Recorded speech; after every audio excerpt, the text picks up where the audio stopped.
Hey guys, date ನೋಡಿ 17 October. ಇನ್ನು ತುಂಬಾ ಹಿಂದೆ ಇದ್ದೀನಿ ಅಲ್ಲ. ಹೌದು, ಯಾಕೆ ಅಂದರೆ ಈ ಲಾಸ್ಟ್ 1 ಮಂತ್ ನಾನು ರೆಗ್ಯುಲರ್ ಆಗಿಲ್ಲ. ಹಾಗೆ ಏನು ಕ್ಯಾಪ್ಚರ್ ಮಾಡಿದ್ರು ಅದನ್ನು ಎಡಿಟ್ ಮಾಡಿ ನನ್ನ ಕೈಲಿ ಹಾಕೋಕ್ಕೆ ಆಗ್ತಾ ಇರಲಿಲ್ಲ ವ್ಲಾಗ್ಸ್ನ. ಬಿಕಾಸ್ ಅಷ್ಟು ಬ್ಯುಸಿ ಆಗಿದ್ದೆ. ಅಲ್ಪ ಸ್ವಲ್ಪ ಕ್ಯಾಪ್ಚರ್ ಮಾಡಿಕೊಂಡ್ರೂ ಸಹ ಅದು ಎಡಿಟ್ ಮಾಡೋ ಅಷ್ಟು ಟೈಮ್ ಸಿಗ್ತಾ ಇರಲಿಲ್ಲ. ಬಿಕಾಸ್ ನನಗೆ ಇಲ್ಲಿ ಯಾರೂ ಸಪೋರ್ಟಿವ್ ಇಲ್ಲ. ಸಪೋರ್ಟಿವ್ ಇದ್ದಿದ್ರೆ ಒಂದು ಪಕ್ಷ ಹಗಲು ರಾತ್ರಿ ಕುತ್ಕೊಂಡು ಮಾಡಿಬಿಡ್ತಾ ಇದ್ದೆ. ಬಟ್ ಇಲ್ಲಿ ಸಪೋರ್ಟಿವ್ ನನಗೆ ಯಾರೂ ಇಲ್ಲ. ಆ್ಯಂಡ್ ಮಾಡೋದನ್ನ ನೋಡಿದ್ರೆ ಬೈತಾರೆ. ಸೊ ಹಾಗಾಗಿ ನಾನು ಕದ್ದು ಮುಚ್ಚಿ ವ್ಲಾಗ್ಸ್ನ ಎಡಿಟ್ ಮಾಡಬೇಕು. ಕದ್ದು ಮುಚ್ಚಿ ಇನ್ ದ ಸೆನ್ಸ್ ಲೈಕ್ ನಾನು ವಾಯ್ಸ್ ಓವರ್ ಕೊಡುವಾಗ ಅದು ಎಡಿಟ್ ಮಾಡುವಾಗ ಬೇರೆಯವ್ರ ಕಿವಿಗೆ ಬಿದ್ದರೆ ಮತ್ತೆ ಕಿರಿಕಿರಿ ಮಾಡ್ತಾರೆ. ಸೊ ನನಗೆ ಅದಕ್ಕೆ ಪ್ರೈವೇಸಿ ಬೇಕು. ಬೇರೆ ಟೈಮಲ್ಲೆಲ್ಲ ಕೆಲಸ ಮಾಡಿ ಪ್ರೈವೇಸಿ ಟೈಮಲ್ಲಿ ನಾನೊಬ್ಬಳೇ ಇರೋಕ್ಕಾಗಲ್ಲ. ಸೊ ಎಲ್ಲರೂ ಇರ್ತಾರೆ, ಮನೆ ಸೈಲೆಂಟಾಗಿರುತ್ತೆ. ನಾನು ಇದನ್ನು ಎಡಿಟ್ ಮಾಡೋಕ್ಕಾಗಲ್ಲ. ಹಾಗಾಗಿ ನನಗೆ ವ್ಲಾಗ್ಸ್ನ ಎಡಿಟ್ ಮಾಡೋಕ್ಕೆ ಟೈಮೇ ಸಿಗಲಿಲ್ಲ guys. I am so sorry for that, ಆಯಿತಾ. ಸೊ ಅದಕ್ಕೇ ಈಗ ಟೈಮ್ ಮಾಡ್ಕೊಂಡಿದ್ದೀನಿ. ಇನ್ನು ಮುಂದೆ ಕಂಟಿನ್ಯೂಸ್ ಆಗಿ ವ್ಲಾಗ್ಸ್ನ ಅಪ್ಡೇಟ್ ಮಾಡ್ತಾನೇ ಇರ್ತೀನಿ.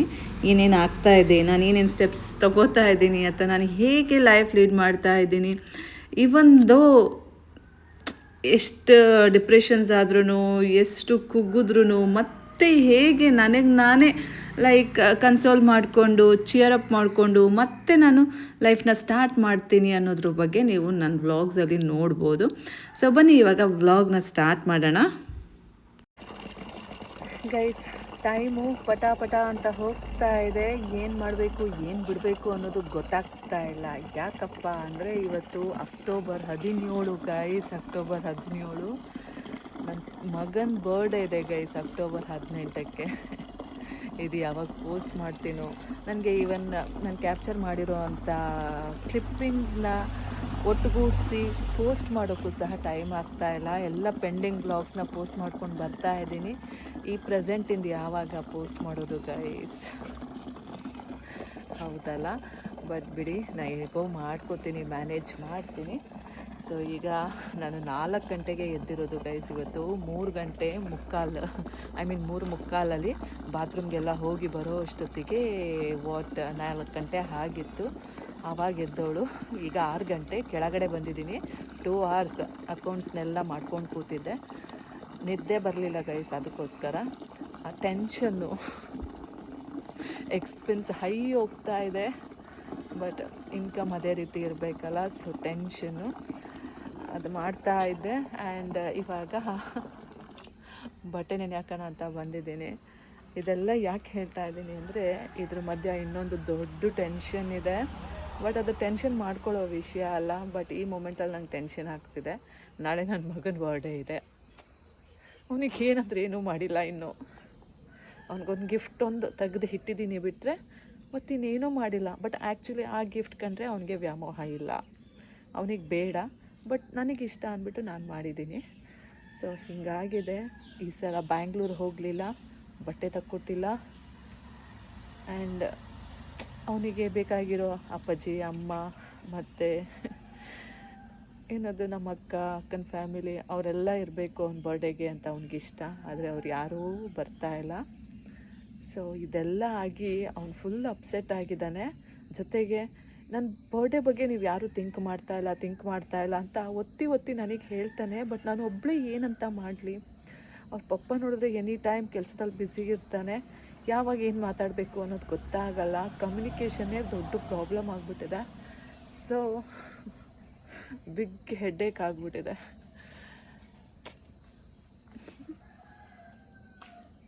ಪ್ರತಿ ಸಲ ನಾನೇ ಇನಿಷಿಯೇಟಿವ್ ತೊಗೊಂಡು ಮುಂಚೆನೇ ಬಟ್ಟೆ ಶಾಪಿಂಗ್ ಮಾಡಿ ಎಲ್ಲ ಮಾಡ್ತಾಯಿದ್ದೆ. ಬಟ್ ಈ ಸಲ ಅವ್ರ ಪಪ್ಪಾಗೆ ಹೇಳಿದೆ. ಅವ್ರ ಪಪ್ಪ ಇನ್ನೂ ಮುಂದೆ ಟೈಮ್ ಇದೆ, ಆಗ ಮಾಡ್ಬೋದು ಅಂತ ಹೇಳ್ದ. ಬಟ್ ಈಗ ಆಗಲಿಲ್ಲ. ಸೊ ಏನು ಮಾಡೋದು ಅಂತ ಗೊತ್ತಾಗ್ತಾ ಇಲ್ಲ. ಏನು ಮಾಡಲಿ ಗೈಸ್, ಇರೋದು ಒಬ್ಬನೇ ಮಗ. ಅವನಿಗೆ ಟೈಮ್ ಕೊಡೋಕ್ಕಾಗ್ತಾ ಇಲ್ಲ, ಏನೂ ಮಾಡೋಕ್ಕಾಗ್ತಾ ಇಲ್ಲ. ಗೈಸ್ ನನಗೆ ಅನ್ನಿಸ್ತಾ ಇದೆ, ನಿಮಗಿದು ಹೇಳಿದ್ರೆ ಅತಿ ಅನ್ನಿಸ್ಬೋದು. ಬಟ್ ಇರೋ ಫ್ಯಾಕ್ಟು ಬೇಕಾದಷ್ಟಿದೆ. ಯಾವುದಕ್ಕೂ ಕಮ್ಮಿ ಇಲ್ಲ. ಆದರೂ ಸಹ ನಾವೆಲ್ಲ ಒಂಥರ ಇಟ್ಸ್ ಲ್ಯಾಕ್ ಆಫ್ ಅಂತೀವಲ್ಲ, ಹಾಗೆ ನನ್ನ ಮಗನಿಗೂ ಕೊರತೆ ಇದೆ, ನನಗೂ ಕೊರತೆ ಇದೆ, ಏನಂತಲೇ ಅರ್ಥ ಆಗ್ತಾ ಇಲ್ಲ. ಇಷ್ಟೊಂದೆಲ್ಲ ಮಾಡಿಟ್ಟಿರೋದು ಯಾರಿಗೋಸ್ಕರ? ಇನ್ನು ಯಾರೋ ಮುಂದೆ ಬರ್ತಾರೆ ಅಂದ್ಬಿಟ್ಟು ಈಗಲೇ ಮಾಡಿಕೊಂಡು ಕಷ್ಟಪಡಬೇಕಾ ಗೈಸ್? ಮಗುಂಗೆ ಅಂದರೆ ಮಗಂದು ಇವತ್ತಿನ ಖುಷಿ ನೋಡ್ದಾನೆ ಮುಂದೆ ಅವನಿಗೆ ಎಲ್ಲೋ ಆಗುತ್ತೆ ಅಂದ್ಬಿಟ್ಟು ಇದೆಲ್ಲ ಅಸೆಟ್ಸು ಪ್ರಾಪರ್ಟಿ ಮಾಡಿಟ್ರೆ ಏನು ಪ್ರಯೋಜನ? ಬೇಸಿಕ್ ನಾಲೆಡ್ಜ್ ನನಗಿದೆ, ಬಟ್ ಎಕ್ಸ್ಪ್ರೆಸ್ ಮಾಡೋಕ್ಕಾಗ್ತಾ ಇಲ್ಲ. ಅದೇ ಮಗ ನನ್ನನ್ನು ಕ್ವಶನ್ ಮಾಡ್ತಾನೆ, ಅವ್ರ ಅಪ್ಪನ ಕ್ವಶನ್ ಮಾಡಲ್ಲ, ನನಗೆ ಬಂದು ಕೇಳ್ತಾನೆ, ಅಮ್ಮ ಏನು ಮಾಡ್ತಾ ಇದ್ದೀರಾ, ಪಪ್ಪನ ಜೊತೆ ಮಾತಾಡಿದ್ಯಾ, ನೀವು ಮಾತಾಡಬೇಕು, ನೀನು ಮಾತಾಡಬೇಕು ಅಂತಾನೆ. ಮಾತಾಡೋಣ ಅಂದರೆ ಅವನು ಯಾವಾಗಲೂ ತಲೆ ಮೇಲೆ ಇಷ್ಟು ಟೆನ್ಷನ್ಸ್ ಇಟ್ಕೊಂಡೇ ಕೂತಿರ್ತಾನೆ. ಸೊ ಏನು ಮಾತಾಡೋದು ಏನು ಬಿಡೋದು ಒಂದೂ ಗೊತ್ತಾಗಲ್ಲ. ಬರೀ ಅಡ್ಜಸ್ಟ್ ಮಾಡಿಕೊಂಡೇ ಬಂದುಬಿಟ್ಟಿದ್ದೀನಿ, ಬಟ್ ಈ ವಿಷಯ ಗೊತ್ತಾಗ್ತಾ ಇಲ್ಲ. ಫೈನಲಿ ನನಗೆ ಗೊತ್ತು ನಾನೇ ಬ್ಲೇಮ್ ಆಗೋದು ಇಲ್ಲಿ. ಏನು ಮಾಡಬೇಕು ಗೊತ್ತಿಲ್ಲ. ಅಂಥದ್ರಲ್ಲೂ ಆನ್ಲೈನಲ್ಲಿ ಅವನಿಗೆ ಒಂದೆರಡು ಜೊತೆ ಬಟ್ಟೆ ಆರ್ಡರ್ ಮಾಡಿದ್ದೀನಿ, ಬಟ್ ಅದು ಯಾವಾಗ ಬರುತ್ತೆ ಅನ್ನೋದು ಗೊತ್ತಿಲ್ಲ. ಆ್ಯಸ್ ಆಫ್ ನಾವು ಇವತ್ತಿನ ತನಕ, ಈ ಮೂಮೆಂಟ್ ತನಕ ಬಂದಿಲ್ಲ. ಏನು ಮಾಡಲಿ ಗೈಸ್? ನಂಬ್ತಿರೋ ಬಿಡ್ತಿರೋ ಏನು ಹೇಳಬೇಕು? ಅವತ್ತಿಂದ ಅವತ್ತು ದುಡ್ಕೊಂಡು ತಿನ್ನೋರು ಅಥವಾ ಮಂತ್ಲಿ ಸ್ಯಾಲ್ರಿ ತಗೊಳ್ಳೋರು ಸೂಪರಾಗಿರ್ತಾರೆ ಗೈಸ್. ಎಷ್ಟೊಂದು ಚೆಂದಾಗಿ ಫ್ಯಾಮಿಲಿ ನೋಡಿಕೊಂಡು ತಮಗೇನು ಬೇಕು ಎಲ್ಲ ಮಾಡ್ಕೊಂಡಿರ್ತಾರೆ. ಇಷ್ಟೊಂದಿದೆ ಗೈಸ್, ಏನು ಮಾಡೋಕ್ಕೆ ಅನ್ನೋದು ಗೊತ್ತಾಗ್ತಾ ಇಲ್ಲ ನನಗೆ. ನಾವು ಹೇಗೆ ಲೈಫ್ ಲೀಡ್ ಮಾಡ್ತಾ ಇದ್ದೀವಿ, ಹೇಗೆ ಸೆಟ್ ಮಾಡ್ಕೊಂಡಿದ್ದೀವಿ.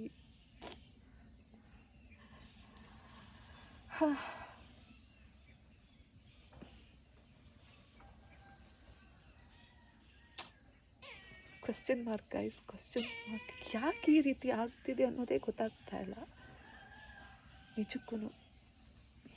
ಬನ್ನಿ ಬಟ್ಟೆ ನೆನೆ ಹಾಕೋಣ. ಎಷ್ಟು ಥಿಂಕ್ ಮಾಡಿದ್ರು ಅಷ್ಟೇ, ಸಪೋರ್ಟಿವ್ ಆಗಿ ಯಾರೂ ಇಲ್ಲ ಅಂದಾಗ ಇಟ್ ಹ್ಯಾಪನ್ಸ್. ಮೇಯ್ನಾಗಿ ಒಂದು ಹೆಣ್ಣಿಗೆ ಸಪೋರ್ಟ್ ಇರಬೇಕು. ಫ್ಯಾಮಿಲಿ ಅಂದರೆ ಒಟ್ಟು ಅನ್ನೋ ಥರ ಇರಬೇಕು. ಇದು ಹಾಗಲ್ಲ. ಇರೋದು ದೊಡ್ಡವರು ಅಂತ 3 ಜನ, 3 ಬಾಗಿಲು.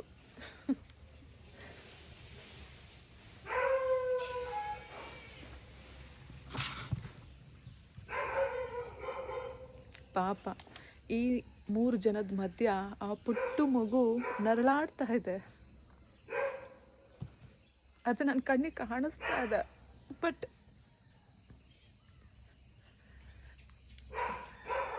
ಏನು ಹೇಳೋದು ಅದಕ್ಕೆ?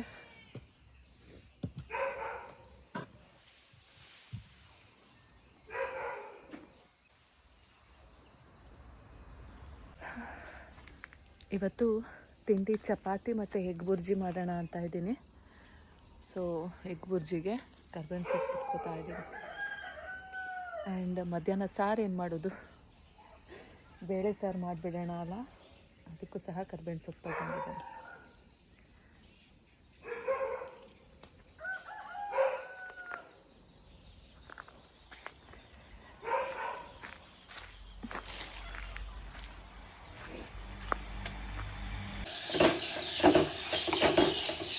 ಎಗ್ ಬುರ್ಜಿ ಸ್ವಲ್ಪ ಜಾಸ್ತಿನೇ ಮಾಡ್ತಾಯಿದ್ದೀನಿ, ಯಾಕೆಂದರೆ ತಿಂಡಿಗೆ ತಿಂದ್ಬಿಟ್ಟು ಆಮೇಲೆ ಸಂಜೆ ಸ್ನ್ಯಾಕ್ಸಿಗೆ ಸ್ವಲ್ಪ ಆಗೋ ಥರ ತಿಂತಾನೋ ಇಲ್ಲೋ ನೋಡೋಣ, ಅವ್ನು ತಿಂದಿಲ್ಲ ಅಂದರೆ ನಾನೇ ತಿಂತೀನಿ ಅಂದ್ಕೊಂಡು ಸ್ವಲ್ಪ ಜಾಸ್ತಿನೇ ಮಾಡ್ತಾಯಿದ್ದೀನಿ. ಸಾರು ಸಹ ಇವಾಗಲೇ ಮಾಡಿಡೋಣ ಅಂದ್ಬಿಟ್ಟು ಮಾಡ್ತಾಯಿದ್ದೀನಿ. ಯಾಕೆ ಗೊತ್ತಾ, ನಾಳೆ ನಮ್ಮ ಮಗಂದು ಬರ್ಡೇ ಇದೆ. ಸೊ ನಮ್ಮ ಚಿಂಟುಗೆ ಏನಾದರೂ ತಕ್ಕೊಡ್ಬೇಕು ಅಲ್ಲ, ಏನು ಪ್ಲ್ಯಾನಿಂಗ್ಸ್ ಅಂತ ಗೊತ್ತಿಲ್ಲ, ಪ್ಲ್ಯಾನ್ ಮಾಡಬೇಕು ಅಲ್ಲ, ಅದಕ್ಕೆ ಮಾತಾಡಬೇಕು ಅಲ್ಲ. ಸೊ ಏನೇನೋ ಇದೆ, ಬಟ್ ಅದೆಲ್ಲ ಹೆಂಗೆ ಮಾಡ್ತೀನಿ ಅನ್ನೋದು ಗೊತ್ತಿಲ್ಲ. ವಿಲ್ ಸಿ, ನೋಡೋಣ, ಬಟ್ ಏನೋ ಒಂದು ಮಾಡೋಣ. ಸದ್ಯಕ್ಕೆ ಇವಾಗ ನಾವು ಬೇಳೆ ಸಾರನ್ನ ಮಾಡೋಣ. ಎಲ್ಲ ಒಗ್ಗರಣೆ ಹಾಕಿ ಆಯಿತು. ಇನ್ನೇನು ಬೇಳೆ ಹಾಕಿ ವಿಸಿಲ್ ಹೊಡ್ಸೋದೊಂದೇ ಬಾಕಿ.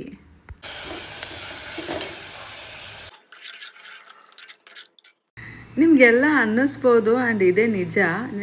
ನಾನು ಮಾಡಿದ್ರೆ ಬೇಳೆ ಸಾರು ಮಾಡ್ತೀನಿ, ಉಪ್ಪು ಸಾರು ಮಾಡ್ತೀನಿ, ತಿಳಿ ಸಾರು ಮಾಡ್ತೀನಿ ಆ್ಯಂಡ್ ಮಟನ್ ಸಾರು ಚಾಪ್ಸಿ ಮಾಡ್ತೀನಿ. ಇಷ್ಟೇ ಗೈಸ್ ನನಗೆ ಬರೋದು, ಮತ್ತಿನ್ನೇನು ಬರಲ್ಲ.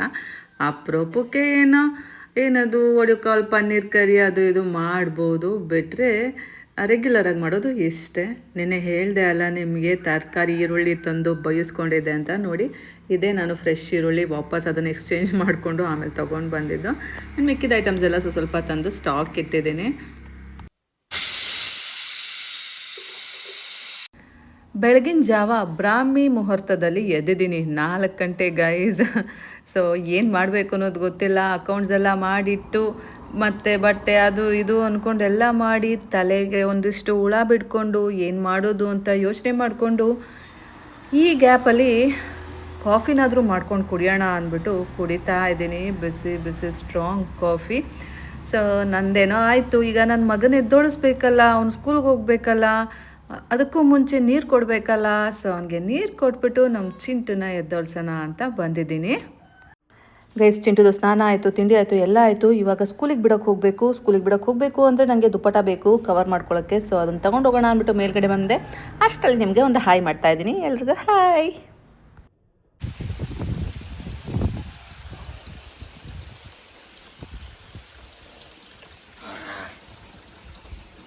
ಗೈಸ್, ಚಿಂಟುನ ಸ್ಕೂಲಿಗೆ ಬಿಟ್ಬಿಟ್ಟು ಬಂದೆ. ನಾಳೆ ಚಿಂಟು ಬರ್ಡೇ. ಏನು ಮಾಡೋದು ಅಂತ ಗೊತ್ತಾಗ್ತಾ ಇಲ್ಲ. ನಿಜ ಹೇಳ್ತೀನಿ, ಏನಂದರೆ ಏನೂ ತಲೆಯಲ್ಲಿ ಐಡಿಯಾಸ್ ಇಲ್ಲ ಆ್ಯಂಡ್ ಏನು ಮಾಡಬೇಕು ಅನ್ನೋದು ಗೊತ್ತಾಗ್ತಾ ಇಲ್ಲ. ಬಿಕಾಸ್ ನಾನು ನಮ್ಮ ಚಿಂಟುನ ತುಂಬ ಏನದು ಅವ್ನು ಹೇಳ್ದಂಗೆ ಕೇಳ್ದಂಗೆ ಬೆಳೆಸಿ ತಪ್ಪು ಮಾಡಿದೆ ಅನಿಸುತ್ತೆ. ಅವನಿಗೆ ಇಲ್ಲಿ ಬಟ್ಟೆ ತೊಗೊಡ್ತೀನಿ ಬಾರು ಅಂದರೆ ಇಲ್ಲ ಆಗೋದಿಲ್ಲ ಅಂತಾನೆ. ಸೊ ಬ್ಯಾಂಗ್ಳೂರೇ ಬೇಕು ಅಂತಾನೆ. ನಾನು ಎಂಥ ಮಾಡ್ಸಾ ಇಲ್ಲಿ ಅನ್ನೋದು ಗೊತ್ತಾಗ್ತಾ ಇಲ್ಲ. ಆ್ಯಂಡ್ ಇನ್ನೇನು ಅವನಿಗೆ ಇನ್ನೇನು ಖುಷಿ ಕೊಡೋಕ್ಕಾಗತ್ತೆ. ನನಗೆ ಒಂದು ಅರ್ಥ ಆಗ್ತಾಯಿಲ್ಲ ಗೈಸ್. ನನಗೆ ಸುಸ್ತಾಗಿ ಹೋಗಿದೆ, ಬೇಜಾರು ಬಂದುಬಿಟ್ಟಿದೆ ನನಗೆ. ಅವನ ಬಗ್ಗೆ ಯೋಚನೆ ಮಾಡಿ ಮಾಡಿ ಅರ್ಧ ಬೇಜಾರು ಬಂದುಬಿಟ್ಟಿದೆ. ಅವ್ರ ಪಪ್ಪಗೆ ಕೇಳಿದ್ರೆ ಎಲ್ಲ ನಿಂಗೆ ಗೊತ್ತಿದೆಯಲ್ಲ, ಆ್ಯಸ್ ಎಫ್ ಕೊಂಕು ಮಾತು. ನಾನು ಏನೋ ಮಾಡಬಾರ್ದು ಮಾಡಿಬಿಟ್ಟಿದ್ದೀನಿ ಆ್ಯಂಡ್ ಈ ಏನೋ ಅನ್ನೋ ರೀತಿಯಲ್ಲಿ ಎಲ್ಲ ನಿಂಗೆ ಗೊತ್ತಿದೆಯಲ್ಲ, ನಿಂಗೆ ಹೆಂಗೆ ಬೇಕಂಗೆ ಮಾಡು ಅಂತೆ, ನೀವೇ ಮಾಡ್ಕೊಳ್ಳಿ ಅಂತೆ. ಏನು ಹೇಳಬೇಕು ಇದಕ್ಕೆ, ಏನು ಮಾಡೋದು? ಇಷ್ಟೋ ತನಕ ಏನೂ ಹೇಳಿಲ್ಲ. ನನಗೂ ಕಾದು ಕಾದು ಸಾಕಾಯಿತು. ಅವ್ರ ಪಪ್ಪ ಏನಾದರೂ ಹೇಳ್ತಾನೆ, ಅಟ್ಲೀಸ್ಟ್ ಅದ್ರ ಬಗ್ಗೆ ಏನಾದರೂ ಇನಿಷಿಯೇಷನ್ ತೊಗೋತಾನೆ ಅಂತ. ನಾನೇ ಚಿಂಟು ಬರ್ಡೇಗೆ ಅಟ್ಲೀಸ್ಟ್ ಅದೊಂದು ಇಯರಿಂಗ್ ಮಾಡ್ಸೋಣ ಅವನಿಗೆ ಅಂತ ಹೇಳಿ ಆ ಗೋಲ್ಡ್ ಗಿಫ್ಟನ್ನ ನಾನೇ ಹೇಳಿ ಎಲ್ಲ ವಿಷಯ ಟಾಪಿಕ್ ಎತ್ತಿದ್ದೀನಿ. ಚಿಂಟು ಬರ್ಡೇ ಇದೆ, ಎಲ್ಲ ಇದೆ ಅಂತ. ಬಟ್ ಆಫ್ಟರ್ ದ್ಯಾಟ್ ಏನೂ ಇಲ್ಲ. ಬಟ್ ಅದನ್ನು ನಾನೇ ಇಲ್ಲಿ ನೋಡಿದೆ, ಇಲ್ಲೇ ನೋಡು ಅಂತ ಹೇಳಿದ. ಸೊ ಇಲ್ಲಿ ನೋಡಿದೆ, ಚಿಂಟುಗೆ ಇಷ್ಟ ಆಗಲಿಲ್ಲ. ಕುಮಟಾಗೆ ಚಿಂಟು ಅವ್ರ ಪಪ್ಪನೇ ಬಂದಿದ್ದ ಕರ್ಕೊಂಡು ಹೋಗೋಕ್ಕೆ ಅಲ್ಲಿ ಶಾಪಿಂಗ್ ಮಾಡೋಕ್ಕೆ. ಅದಾದಮೇಲೆ ಸುದ್ದಿನೇ ಇಲ್ಲ. ಸೊ ಕೇಳಿದ್ರೆ ಈ ರೀತಿ ಹೇಳ್ತಾನೆ, ಎಲ್ಲ ನಿನಗೆ ಗೊತ್ತಲ್ಲ, ನೀನೇ ಮಾಡು ಅನ್ನೋ ರೀತಿಯಲ್ಲಿ. ಏನು ಮಾಡಲಿ ನಾನು ಗೈಸ್? ಒಂದೇ ಕಡೆ ಇದ್ಮೇಲೆ ಒಬ್ರನ್ನ ಬಿಟ್ಟು ಸೆಲೆಬ್ರೇಷನ್ನೂ ಮಾಡೋಕ್ಕಾಗಲ್ಲ. ಹಾಗನ್ಬಿಟ್ಟು ಸೆಲೆಬ್ರೇಷನ್ ಮಾಡಲಿಲ್ಲ ಅಂದರೆ ನನ್ನ ಮಗನ ಬೇಜಾರಾಗತ್ತೆ. ಸೇಮ್ ನನ್ನ ಬರ್ಡೇ ಕೇಸೇ ಆಗ್ಬಿಟ್ಟಿದೆ. ಏನು ಮಾಡಲಿ ಅನ್ನೋದು ಗೊತ್ತಾಗ್ತಾ ಇಲ್ಲ ನನಗೆ. ಸೆಲೆಬ್ರೇಷನ್ ಮಾಡೋ ಕೇಪಬಿಲಿಟಿ ಇದೆ. ಕೇಕ್ ತಂದು ಏನೋ ಒಂದು ಮಾಡ್ಬೋದು. ಬಟ್ ಪಪ್ಪ ನಮಗೆ 5 ನಿಮಿಷ ಟೈಮ್ ಕೊಡಲಿಲ್ಲ ಅಂದರೆ ಏನು ಮಾಡೋಕ್ಕಾಗತ್ತೆ? ಇದ್ರ ಬಗ್ಗೆ ಯೋಚನೆ ಮಾಡಿ ಅರ್ಧನೇ ಬೆಳಗ್ಗೆ 4 ಗಂಟೆಗೆ ಎದ್ದಿದ್ದೀನಿ ನಾನು, 3:45ಗೆ. ಬರೀ ಟೆನ್ಷನ್ಸು, ವರೀಸು ಇಷ್ಟೇ ಆಗ್ಬಿಟ್ಟಿದೆ ಲೈಫು. ಇದರಿಂದ ಹೊರಗೆ ಬರೋಣ ಅಂದರೆ ಆಗ್ತಾ ಇಲ್ಲ. ಮೇ ಬಿ ಇದರಿಂದ ಹೊರಗೆ ಬರಬೇಕು ಅಂದರೆ ನಾನು ಈ ಲೈಫ್ನ ಬಿಟ್ಬಿಟ್ಟು ಹೊರಗೆ ಬರಬೇಕು. ಅವಾಗಷ್ಟೇ ನಾನಾಗಿರೋಕ್ಕೆ ಸಾಧ್ಯ. ಅಲ್ಲಿ ತನಕ ನಾನಾಗಿರೋಕ್ಕೆ ಸಾಧ್ಯ ಇಲ್ಲ. ಬೇರೆಯವ್ರಿಗೋಸ್ಕರನೇ ಬದುಕಬೇಕು, ಬೇರೆಯವ್ರಿಗೋಸ್ಕರನೇ ಜೀವನ ಮಾಡಬೇಕು ಅನ್ನೋ ರೀತಿಯಲ್ಲಿ ಆಗುತ್ತೆ. ಏನು ಮಾಡೋದು ಅನ್ನೋದು ಗೊತ್ತಿಲ್ಲ. ಸೊ ಬನ್ನಿ, ಇವಾಗ ಫಸ್ಟು ನಾಳೆ ಬರ್ಡೇ ಅಲ್ಲ, ನಾಳೆ ಏನೂ ಕೆಲಸ ಮಾಡೋಕ್ಕಾಗಲ್ಲ ಅಷ್ಟಾಗಿ. ಇವತ್ತು ಬೆಡ್ಸ್ಪೆಡ್ ಎಲ್ಲ ಚೇಂಜ್ ಮಾಡಿ, ಕಸ ಗುಡಿಸಿ, ಮನೆ ಒರೆಸಿ ಎಲ್ಲ ಮಾಡಿಬಿಡೋಣ. ಬೇಗ ಮಾಡೋಣ, ಟೈಮ್ ಇಲ್ಲ. ಇನ್ನು ಬಟ್ಟೆ ಒಗಿಬೇಕು, ಪಾತ್ರೆ ತೊಳಿಬೇಕು. ಬನ್ನಿ. ಸೊ ಇವಾಗ ಎಲ್ಲದನ್ನು ಕ್ಲೀನ್ ಮಾಡಬೇಕು ಆ್ಯಂಡ್ ಬೆಡ್ಸ್ಪ್ರೆಡ್ ಚೇಂಜ್ ಮಾಡಿಬಿಡೋಣ. ಸಮ್ಟೈಮ್ಸ್ ಏನು ಮಾಡೋದು ಏನು ಬಿಡಬೇಕು ಅನ್ನೋದೇ ಗೊತ್ತಾಗಲ್ಲ, ಆ ರೀತಿ ಆಗಿಬಿಡುತ್ತೆ. ಗೈಸ್, ಟೈಮ್ ಬಂದು 12 ಗಂಟೆ 10 ನಿಮಿಷ. ಕಸ ಗುಡಿಸಿ, ಮನೆ ಒರೆಸಿ, ಬೆಡ್ ಸ್ಪ್ರೆಡ್ ಎಲ್ಲ ಚೇಂಜ್ ಮಾಡಿದೆ. ಸೊ ಹೀಗಿದೆ. ಇಷ್ಟು ಮಾಡೋ ಅಷ್ಟರಲ್ಲಿ ಟೈಮ್ ಆಯಿತು. ಈಗ ನಾವು ಫಸ್ಟು ಊಟ ತೊಗೊಂಡೋಗೋಣ. 12 ಗಂಟೆ 10 ನಿಮಿಷ ಆಯಿತು. ಸೊ ಊಟ ಪ್ರಿಪೇರ್ ಮಾಡಿಕೊಂಡು ಊಟ ತೊಗೊಂಡು ಹೋಗೋಣ. ಆಮೇಲೆ ಬಂದು ಮಿಕ್ಕಿದ ಕೆಲಸ ಮಾಡೋಣ. ಇನ್ನು ಬೇಜಾನಿದೆ. ಬಾತ್ರೂಮ್ ಕ್ಲೀನ್ ಮಾಡಬೇಕು, ಬಟ್ಟೆ ಒಗಿಬೇಕು ಆ್ಯಂಡ್ ಪಾತ್ರೆ ಬೆಳಗಬೇಕು. ಸೊ ಇಷ್ಟು ಕೆಲಸ ಇದೆ. ಇದನ್ನು ಮಾಡೋಣ, ಸಾವಕಾಶ ಮಾಡೋಣ. ಬನ್ನಿ ಹೋಗೋಣ. ಚಿಂಟುಗೆ ಊಟಕ್ಕೆ ಎಗ್ ಫ್ರೈಡ್ ರೈಸ್ ಮಾಡಿದ್ದೀನಿ. ಬನ್ನಿ ಇವಾಗ ಬಾಕ್ಸಿಗೆ ಹಾಕ್ಕೊಂಡು ತೊಗೊಂಡೋಗೋಣ.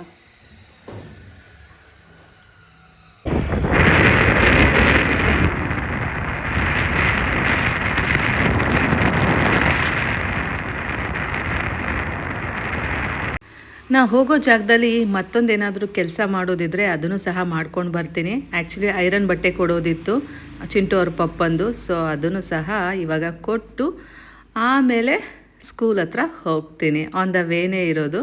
ಹಾಗಾಗಿ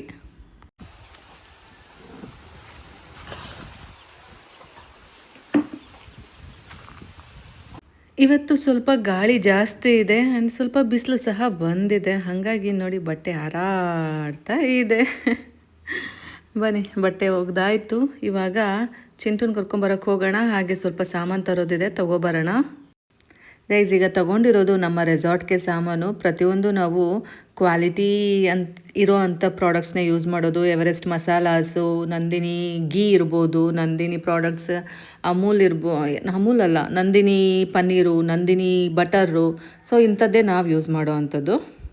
ಗೈಸ್, ಇನ್ನೊಂದೇನು ಗೊತ್ತಾ, ಇನ್ನೊಂದು ಸ್ವಲ್ಪ ಹೊತ್ತಿದ್ರೆ ಮೋಸ ಹೋಗ್ತಾರೆ. ಎಂಥವರು ಮೋಸ ಹೋಗ್ತಾರೆ.